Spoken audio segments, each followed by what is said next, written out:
Boa noite a todos, seja muito bem-vindo. Essa é mais uma transmissão da mensagem do Senhor pela Igreja Presbiteriana Betel em Iguatemi. Meu nome é Nilson e eu gostaria de convidar você a abrir a sua Bíblia no Antigo Testamento, na segunda carta de Crônicas, segundo livro de Crônicas, capítulo 7, versículo 14.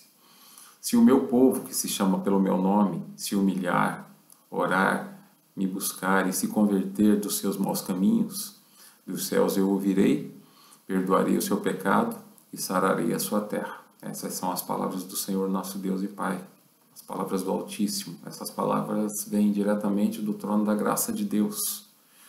Essas palavras, elas continuam de pé. Essas palavras, elas precisam ser avaliadas com muito cuidado. Precisam ser consideradas por cada um de nós. Salomão era rei em Jerusalém.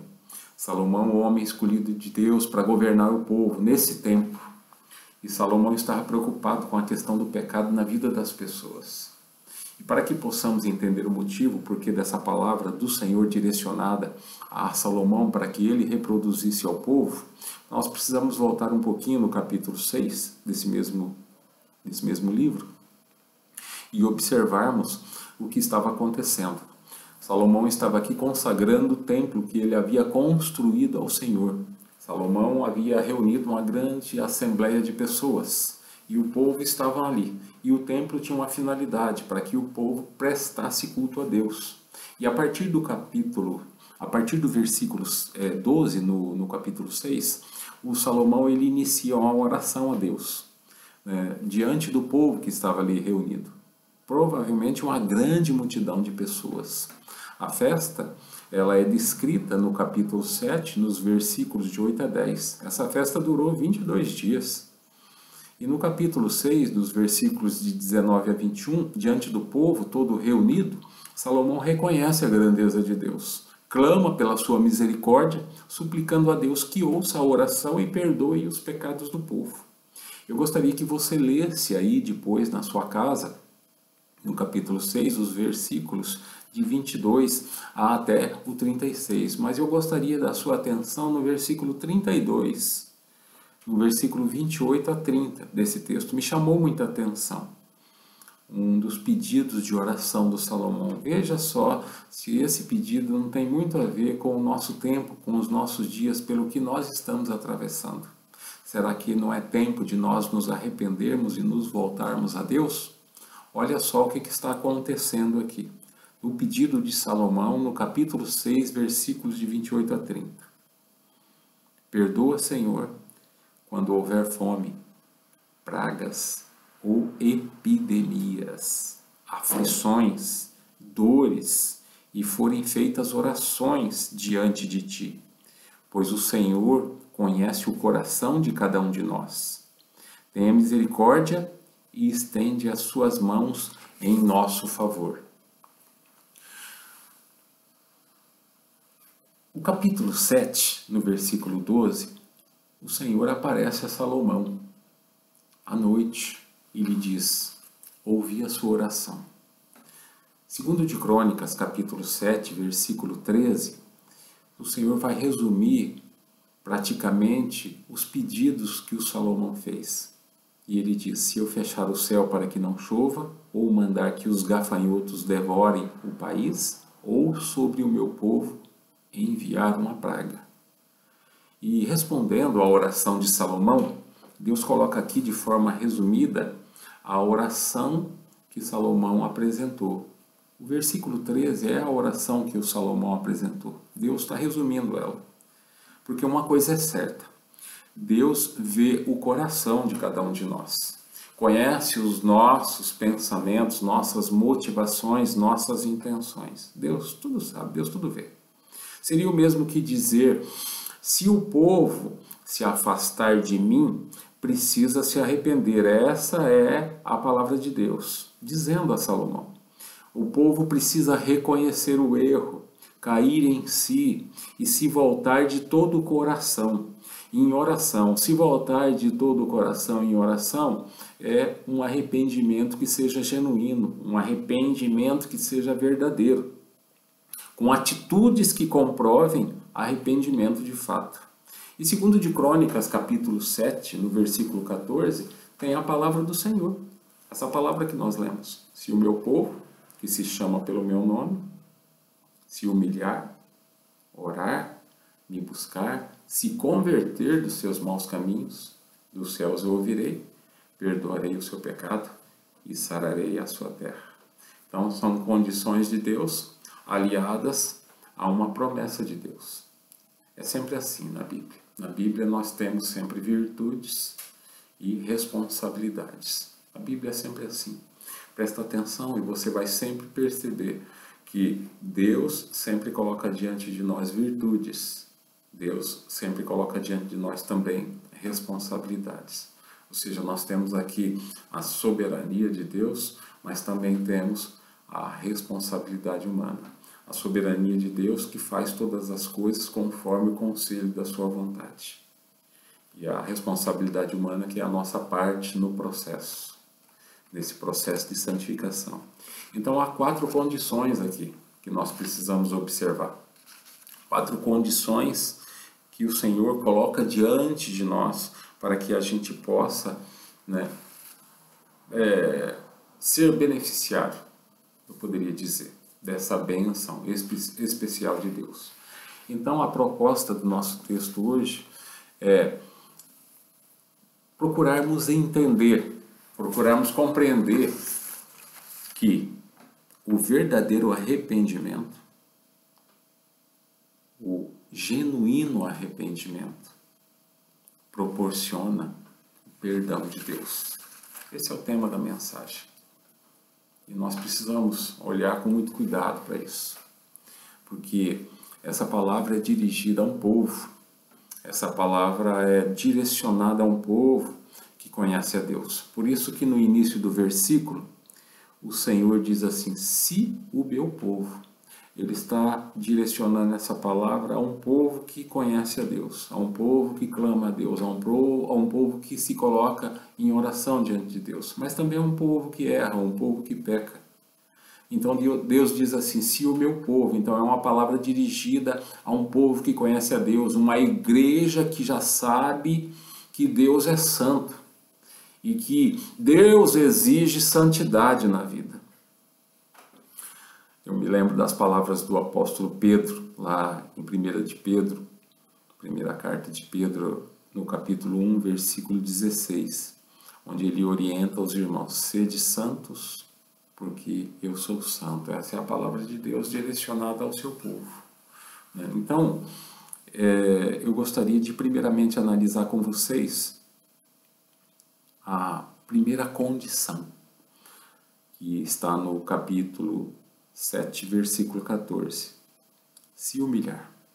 Observe bem o texto. Se o meu povo, que se chama pelo meu nome, se humilhar. E o que significa se humilhar? Se humilhar significa reconhecer erros, reconhecer que somos dependentes de Deus. Como tem sido difícil admitir erros e dizer, meu Deus, me perdoa. Meu irmão, me perdoa. Eu errei, desculpa, eu me enganei. Principalmente entre casais. A humildade é uma virtude, a humildade é uma qualidade na vida de não muitos. Diante de Deus que é santo, nós precisamos nos humilharmos. Admitirmos que somos falhos, que somos pecadores. 1 de João capítulo 1, versículo 9. Tem uma promessa de Deus ali. O apóstolo João escreve, registra essa palavra de Deus para as nossas vidas. E ele vai colocar, 1 de João, capítulo 1, versículo 9, que se nós confessarmos os nossos pecados, ele é fiel e justo para perdoar os nossos pecados e nos purificar de toda injustiça. Provérbios, capítulo 6, nos versículos de 16 a 19, há 6 coisas que o Senhor odeia, 7 coisas que ele detesta. Olhos altivos. O que são olhos altivos? São olhos arrogantes, são olhos orgulhosos, pessoas arrogantes, pessoas orgulhosas no seu olhar. Língua mentirosa, mãos que derramam sangue inocente, coração que traça planos perversos, pés que se apressam para fazer o mal a outros, testemunha falsa que espalha mentiras e aquele que provoca discórdia entre os irmãos. Essas coisas Deus detesta. Está escrito lá em Provérbios, capítulo 6, dos versículos 16 a 19. Pode conferir lá. Então, o momento agora é oportuno, porque Jesus mesmo disse que felizes são os humildes em espírito, pois deles é o reino dos céus. Mateus capítulo 5, versículo 3. Então, quem são os humildes em espírito? São aqueles que reconhecem as suas necessidades espirituais. A partir do momento que eu reconheço a minha dependência de Deus, eu reconheço quem eu sou, homem, pecador, mas que preciso de Deus, isso significa humildade. Humildade. Então, a palavra de Deus nos convida, se o meu povo, que se chama pelo meu nome, se humilhar. É isso que é se humilhar. É verificar qual que é o nosso lugar nesse processo. Saber quem somos. Saber quem é Deus. Mas a segunda condição que Deus coloca é orar. Por isso o texto diz, se o meu povo, que se chama pelo meu nome, se humilhar e orar. Segundo de Crônicas, capítulo 7, versículo 14, você precisa decorar, viu? Nós precisamos decorar esse texto. E orar é dirigir a oração a Deus, é conversar com Deus. Na oração nós nos apresentamos diante de Deus. Confessamos nossa culpa, pedimos perdão, apresentamos nossas petições, mas também agradecemos. A oração verdadeira, ela muda a vida. A oração confiante santifica-nos. Orar é mudar e sermos transformados. Oração é aprender a ouvir a Deus e nos conformarmos à sua vontade. Lembra da oração que o Senhor Jesus nos ensinou a fazer? Lá em Mateus capítulo 6, versículos de 9 a 13. A oração dominical, a oração do Pai Nosso. E nessa oração é uma parte que diz assim, seja feita a tua vontade, tanto na terra quanto no céu. Nós precisamos confirmar isso.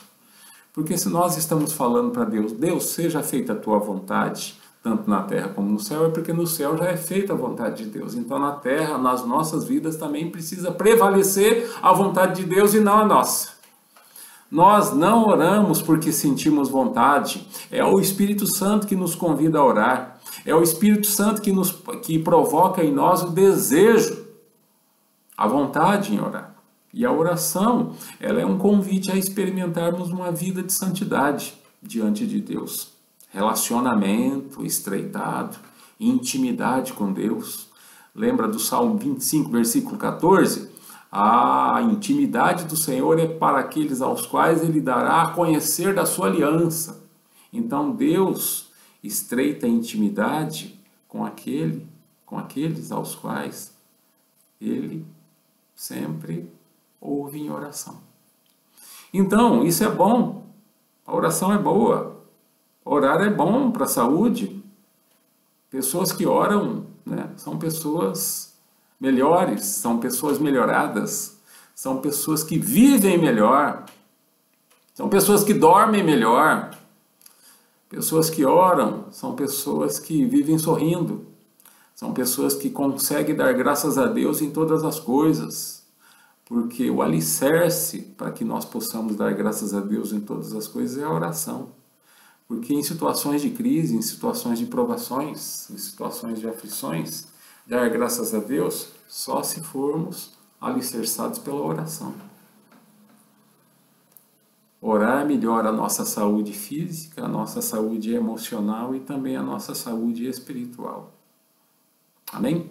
A terceira condição é buscar a Deus, porque o texto assim diz, se o meu povo, que se chama pelo meu nome, se humilhar, orar e me buscar. Essa é a questão.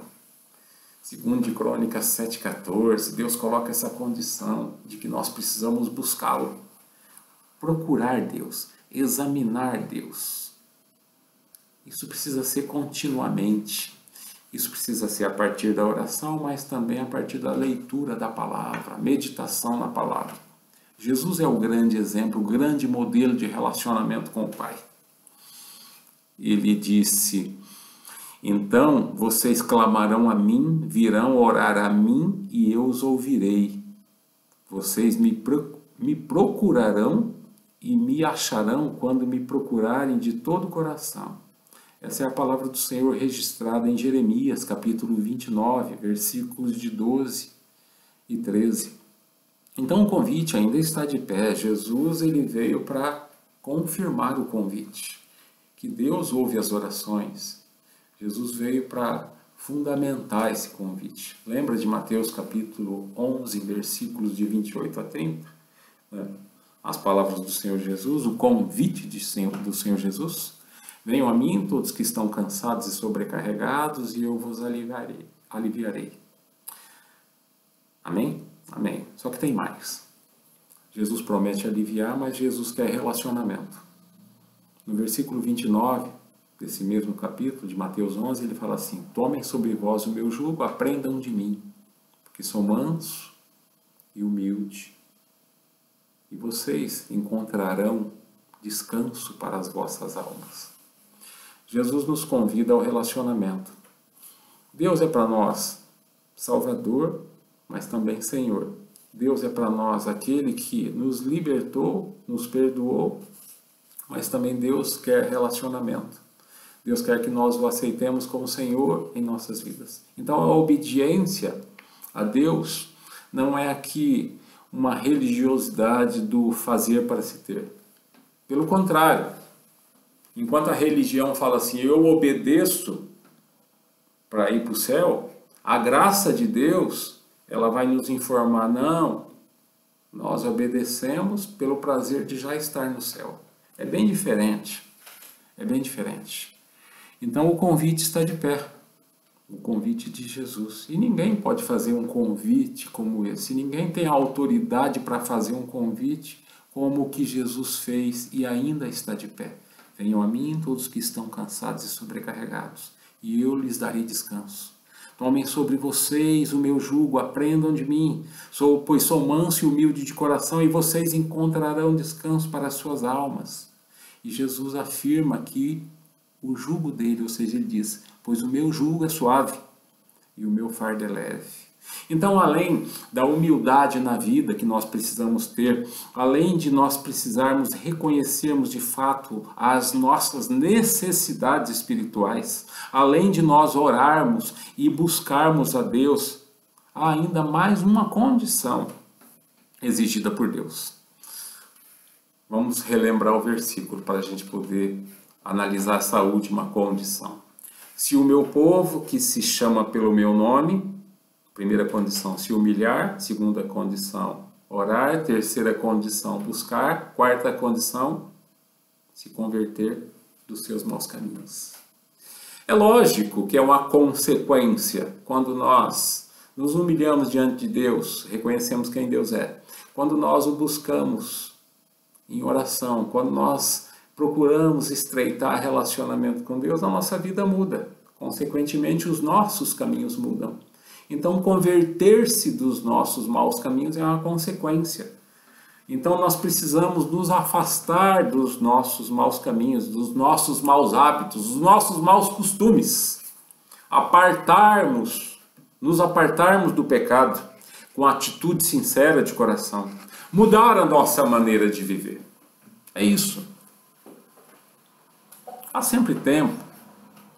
E nós podemos afirmar aqui que a mudança de caminhos é uma consequência desses nossos novos hábitos adquiridos. Oração e relacionamento com Deus.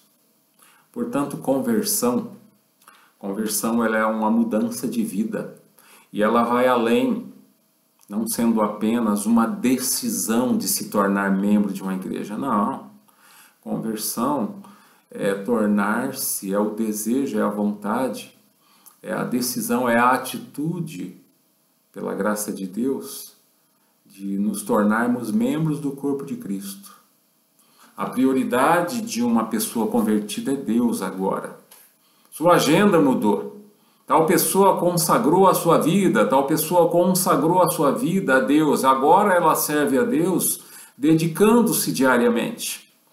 E eu me lembro da palavra do Senhor lá em Isaías capítulo 55, versículo 7, onde o Senhor deixa assim, registrado através do profeta Isaías: deixe o perverso o seu caminho, o iníquo os seus pensamentos, converta-se ao Senhor, que se compadecerá dele, e volte-se para o nosso Deus, porque é rico em perdoar. Amém. E a segunda parte da nossa mensagem, já que a primeira é nós precisamos experimentar essa bênção especial de Deus, a segunda é o que podemos esperar de Deus.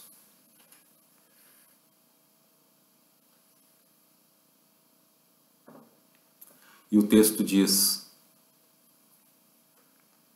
segundo de Crônicas, capítulo 7, versículo 14, que nós já decoramos: se o meu povo, que se chama pelo meu nome, se humilhar, orar, me buscar e se converter de seus maus caminhos, vírgula. Olha só a promessa de Deus agora, é aqui que Deus entra. Então eu ouvirei dos céus, perdoarei os seus pecados e curarei a sua terra. Essa é a promessa de Deus, está de pé. Um dos atributos de Deus é esse, é a onisciência, a capacidade de tudo saber, de tudo ouvir, de ouvir as nossas orações. Deus ouve as orações de toda e qualquer pessoa na face da terra. É verdade, porque Jesus pavimentou esse caminho, abriu acesso a Deus. A oração que Deus ouve não é só a oração do pastor ou a oração lá do padre. Não. A oração que Deus ouve é a oração de toda e qualquer pessoa que se volta para Ele com atitude de coração, porque a boca fala, mas o que expressa é o coração, essa é a atitude sincera. Essa oração Deus ouve.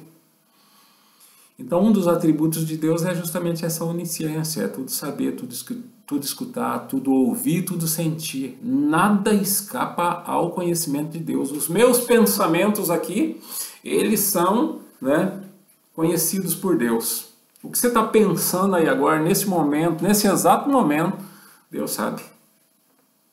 Isso precisa provocar temor em nós. Então, Deus ouve a oração, perdoa os pecados, sara-nos, cura-nos, liberta-nos, promove salvação da alma. Glória a Deus por isso.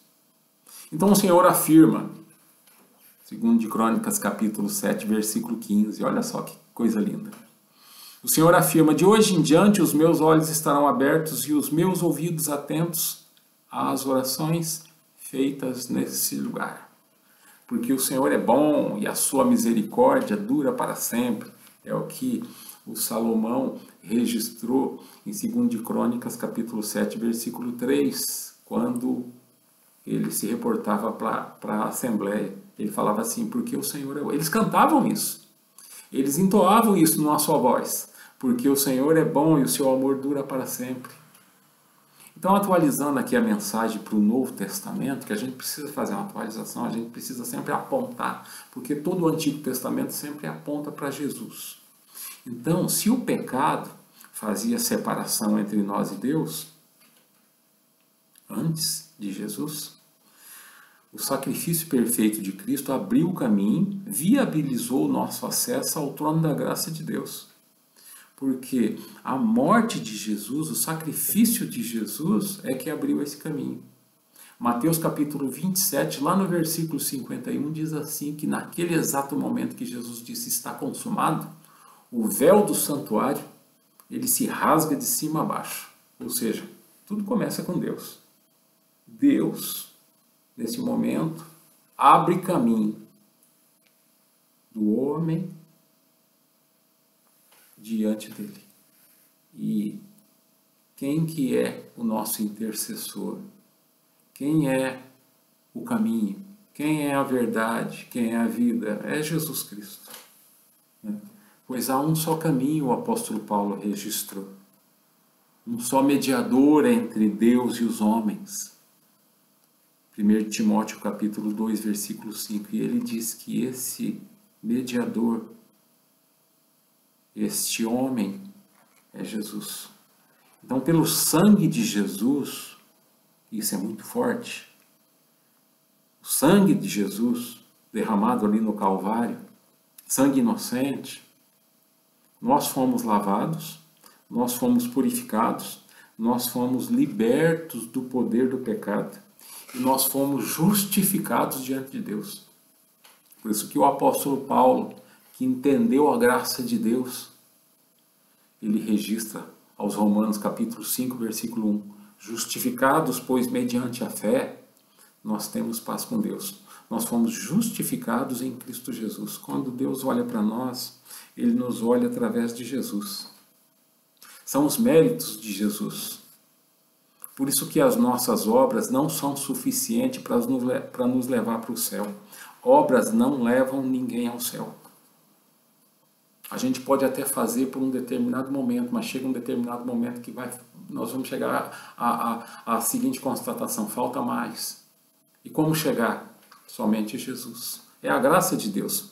Lembra de Efésios capítulo 2, versículos 8 e 9? Pela graça vocês são salvos. E isso não é dom de vós, é dom de Deus. Não de obras, para que ninguém se glorie. Porque se fosse por obras, seria fácil comprar. E se precisasse comprar, eu estava lascado. Você também. Nós não temos com o quê? Mas a graça de Deus se revelou a nós. Pela graça nós somos salvos. Isso é dom de Deus. Não de obras para que ninguém se glorie. Tanto o Joãozinho, tanto a Maria, como o homem mais poderoso dessa terra, precisam da graça de Deus para acessar o céu. Graças a Deus por isso. Romanos capítulo 8, versículo 1. Nós precisamos considerar o que Cristo fez. Nós precisamos considerar o que foi feito. Por isso que o apóstolo Paulo vai falar lá em Romanos capítulo 8, versículo 1, que não há condenação para os que estão em Cristo Jesus. Os que creem em Cristo. Não há condenação. Porque uma coisa é certa, Deus é amor, mas Deus também é justiça. Em Cristo nós somos alvo do amor de Deus. Nós estamos livres da ira vindoura. Mas a parte de Cristo, sem Jesus, sem Cristo, um homem sem Deus, um ser humano sem Deus nesse mundo, ele está sujeito à ira de Deus, ao grande dia do Senhor. Então, 1 de Pedro, capítulo 2, versículo 9, o apóstolo Pedro, ele vai dizer para nós que cremos na pessoa do Senhor Jesus Cristo, que aceitamos que Ele esteve em meio a nós, que acreditamos na sua vida, na sua morte, na sua ressurreição. Ele vai dizer para nós que, 1 de Pedro, capítulo 2, versículo 9, vocês são raça eleita, sacerdócio real, nação santa, povo de propriedade exclusiva de Deus, a fim de anunciar as virtudes daquele que vos chamou das trevas para a sua maravilhosa luz. Lembra que eu falei para vocês sobre virtude e responsabilidade? É isso mesmo, dá só uma olhadinha no texto, presta atenção. Olha só a primeira parte do texto que diz: vocês são raça eleita, sacerdócio real, nação santa, povo de propriedade exclusiva de Deus. Oh, coisa linda, maravilhosa, se fosse só isso. Mas tem uma vírgula, e tem a nossa parte agora, a nossa responsabilidade, para que vocês tenham como propósito, objetivo, anunciar, testemunhar as virtudes daquele que vos chamou das trevas. Ou seja, nós estamos aqui nessa terra para ser sal e luz. Nós estamos aqui nessa terra de passagem, nós somos peregrinos, nós temos uma missão, proclamar que Jesus é Senhor. Anunciar as virtudes é falar sobre as qualidades daquele que nos tirou, daquele que nos resgatou, daquele que nos salvou das trevas para a sua maravilhosa luz. Fomos abençoados, precisamos ser instrumentos de bênçãos. Deus, Ele faz assim. Ele nos libertou do pecado. Deus trabalha em nós para poder trabalhar através de nós em benefício de outros. É nós que Deus usa nesse mundo para poder alcançar almas, alcançar vidas. Os anjos quiseram anunciar o Evangelho. Os anjos quiseram ser os portadores dessa mensagem, mas o Senhor confiou a nós. E não adianta a gente se omitir. Nós temos uma responsabilidade diante de Deus, proclamar com a nossa vida, com o nosso testemunho. Por isso que coerência na vida é muito importante. As pessoas estão assim, ó, de lupa em cima de nós. Amém? Aplicação. Precisamos nós pensar, refletir seriamente a respeito de como está a nossa vida com Deus. Precisamos nos voltar para Deus, nos acertarmos com Deus, resolver a nossa vida com Deus em vida. É por isso que a gente passa um tempo aqui, 60, 70, 80, 90, 100, tem uns que passam até de 100. Então nós temos um tempo aqui. Tem uns que pensam que é só para comer, beber, vestir, sentir prazer. Não. O sentido maior dessa vida é conhecer a Deus. Conhecer a Deus, glorificá-lo. É isso, né? Como já dissemos, o momento é oportuno. Nós temos tempo suficiente ainda. Então nós precisamos trabalhar essa questão do ativismo, esse grande obstáculo que nós temos na vida, que toma todo o nosso tempo e você diz, eu não tenho tempo, né? Às vezes você fica colado o dia inteiro no celular, Facebook, WhatsApp e assim vai, né? Então vamos resolver isso já, nós não podemos deixar isso para amanhã não. O que nós precisamos fazer aqui? Nós precisamos acertar. Nós precisamos orar, nós precisamos abrir o nosso coração, nós precisamos rasgar o nosso coração diante de Deus em atitude de contrição.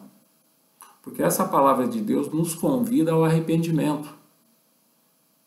Atitude de contrição, confissão de pecados, arrependimento. Precisamos clamar pela intervenção do Senhor em nossas vidas, pois o momento é de mobilização. Isso é muito sério. Eu queria orar. Agora nós vamos orar. Amém? Senhor, Deus e Pai, nos apresentamos diante de Ti para confessar com a nossa boca que estamos aflitos, reconhecemos nossa culpa, sabemos que não temos sido o que o Senhor deseja que fôssemos, diante de Ti primeiramente. Queremos retornar a Ti, queremos recomeçar. A constatação que fazemos é que, diante dos fatos que o Senhor escancara à nossa vista, nós de fato não somos autossuficientes. Nós até pensávamos que éramos, mas nós não somos. Nós não somos independentes, Senhor. Pelo contrário, somos totalmente dependentes de Ti em tudo. A começar do ar que nós estamos respirando nesse momento, que não é nosso, é o Senhor que nos concede. A partir de então, entendemos que nada temos, Deus. Tudo vem do Senhor. Somos de fato peregrinos nesse mundo. Estamos de passagem. Nós não trouxemos nada. E nós também não vamos levar nada dessa vida. E nesse tempo que nos resta, Deus, esses anos que o Senhor nos concede, queremos consagrar, ó Deus, queremos entregar, confiar nossa vida ao Senhor. Deus e Pai de misericórdia, ouve a nossa oração. Nós estamos aflitos, nós temos uma família, temos tantas pessoas que dependem de nós. Temos uma responsabilidade, ó Deus. Clamamos ao Senhor, que ouça a nossa oração, perdoa os nossos pecados, as nossas faltas, os nossos pensamentos, nossas palavras, Deus, nossas omissões, Senhor. Grandes são as nossas omissões, nós bem sabemos disso. Nós queremos neste momento que o Senhor nos ensine a cada dia, ó Deus, a olharmos para o nosso interior, a avaliarmos nossa vida, nossas ações. E para que isso aconteça, Deus, nós precisamos, ó Deus, que o Senhor, ó Deus, nos dê sabedoria. Nós necessitamos de discernimento, nós precisamos, ó Deus, de orientação, de direção. E somente o Senhor, ó Deus, pode nos conceder, ó Deus, o discernimento, a sabedoria, a orientação, a direção, na pessoa do Espírito Santo que nos convence do pecado. Clamamos a Ti, ó Deus, pela presença do Espírito Santo em nós. Vem fazer morada em nós, ó Espírito Santo de Deus. Ó Deus, nós queremos viver uma vida que glorifique ao Senhor em todos os momentos. Queremos dar graças ao Senhor por todas as coisas, a todo e qualquer instante. O Senhor mesmo nos prometeu que, se o buscássemos de todo o nosso coração, o Senhor nos ouviria. Estamos aqui, neste momento, falando com a nossa boca, mas é o nosso coração que se expressa, ó Pai. E o Senhor bem sabe disso, porque o Senhor sonda o nosso coração, as nossas mentes, neste momento. Nós queremos que o Senhor nos ensine a confiar mais em Ti, na Sua palavra. Necessitamos da Sua instrução. O Senhor promete na Sua palavra nos instruir, nos ensinar o caminho que devemos seguir. Os Seus conselhos são indiscutivelmente, ó Deus, os melhores conselhos. Que nós possamos, ó Deus, considerá-los. Nós queremos errar o menos possível. Estamos cansados, ó Deus. Ó Deus, o Senhor é santo. E do Senhor são todas as coisas, o universo, tudo que o Senhor fez, ó Pai, tudo que nele há. O Senhor é o dono da terra e tudo que nela há. O Senhor tudo governa, pois teu é o reino, o poder, a glória, eternamente. A nossa vida está nas suas mãos. Nós não temos a mínima condição de saber o que pode acontecer conosco, sequer daqui a 10 minutos. Muito menos, ó Deus, se abriremos os nossos olhos amanhã. Mas o Senhor é o Deus da vida, o Deus das misericórdias, o Deus das oportunidades, o Deus que garante o nosso amanhã. E no Senhor, ó Deus, nós esperamos. Pois o Senhor mesmo nos informa na sua palavra que as suas misericórdias não têm fim. Elas se renovam a cada manhã em nossas vidas. Ou seja, que o Senhor a cada manhã concede, ó Deus, é verdade, e nós já dissemos, uma nova oportunidade a cada um de nós, para que nós nos voltemos a Ti. Então hoje, Deus, nós queremos renovar a nossa aliança com o Senhor. Nós carecemos disso, nós necessitamos disso, nós dependemos disso. A nossa vida não faz sentido sem a Sua presença. A nossa vida, ó Deus, de fato não faz sentido, porque, ó Deus, o sentido da nossa vida, ó Pai, é conhecer ao Senhor.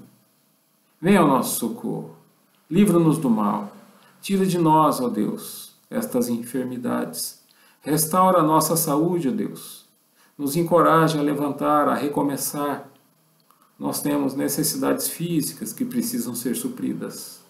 Nós precisamos trabalhar, ó Deus, nós precisamos prover o sustento em nossa casa. Nos ajude a partir de então a estabelecer prioridades em nossas vidas. Nós precisamos do Senhor. Nós reconhecemos a nossa total dependência de Ti. A nossa percepção nesse momento é de dependência, ó Deus. Não sabemos o que fazer, não temos e não vemos perspectivas favoráveis, ó Pai. Tudo parou, ó Deus, e experimentamos um silêncio tremendo em nossas vidas. Silêncio esse, ó Deus, que grita aos nossos ouvidos para que nós nos voltemos a Ti, ó Deus. Então, neste momento, nós clamamos ao Senhor que derrame, ó Deus, um avivamento sobre o Seu povo, que clama pelo Seu nome. Abre os céus, ó Deus, abre as janelas dos céus, escancara as portas dos céus, ó Deus.